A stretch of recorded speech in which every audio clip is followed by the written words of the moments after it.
Singapura dan Indonesia telah membangun kerjasama yang baik selama ini, dan lebih lagi diperkuat dengan adanya 3 agreement ya, 3 perjanjian yang baru saja belum lama diselesaikan, yaitu ini semakin menguatkan kerjasama kedua negara Indonesia dan Singapura, yaitu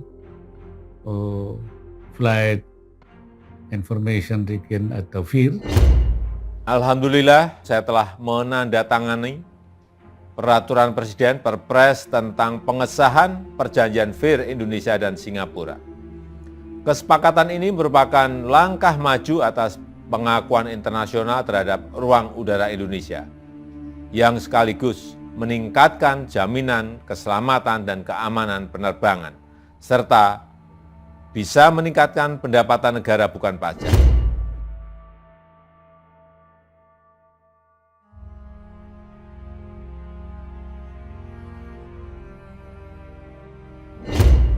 Sudah lama ruang udara kita yang berada di atas Kepulauan Riau dan Natuna dikelola oleh Singapura.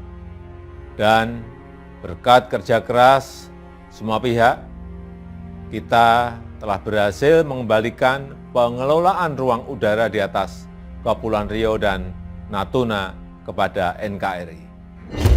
Sebenarnya manfaat utama adalah kita menunjukkan bahwa Indonesia ini negara yang berdaulat, sudah mampu mengelola dirinya sendiri. Dan itu saya kira berpuluh-puluh tahun masalah ini tidak terselesaikan, tapi di bawah leadership Presiden Joko Widodo, kami diperintahkan pembantunya untuk menyelesaikan. Proses ini adalah proses yang panjang, dan dengan leadership dari Pak Presiden Jokowi, Singapura dan Malaysia itu memberikan ruang pada kita untuk diskusi. Dan diskusi kita lakukan lebih dari 60 kali, dan diskusi itu bicara mengenai teknis. Sehingga semua kesepakatan ini didasarkan pada suatu kesepakatan. Setelah Pak Presiden menandatangani PP, maka ini akan berlaku, dan ini memang dinanti oleh semua pihak, dan kesempatan kita untuk mengelola wilayah di wilayah sendiri ini akan terjadi.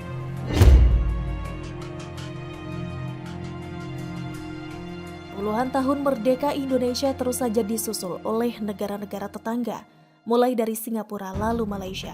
Kedua negara yang mempunyai perbatasan sangat dekat dengan Indonesia terus berkembang pesat, sementara Indonesia masih di situ-situ saja jalan di tempat. Hal ini membuat kemampuan bangsa Indonesia untuk menguasai kendali ruang udara pun terhambat. Namun sejak tahun 2022, Indonesia di bawah komando Presiden Indonesia Joko Widodo terus mempertegas pengaruh di tingkat internasional usai terjadinya kesepakatan soal pengambil alihan pelayanan ruang udara atau Flight Information Region atau FIR setelah sejak 1946 dikuasai Singapura.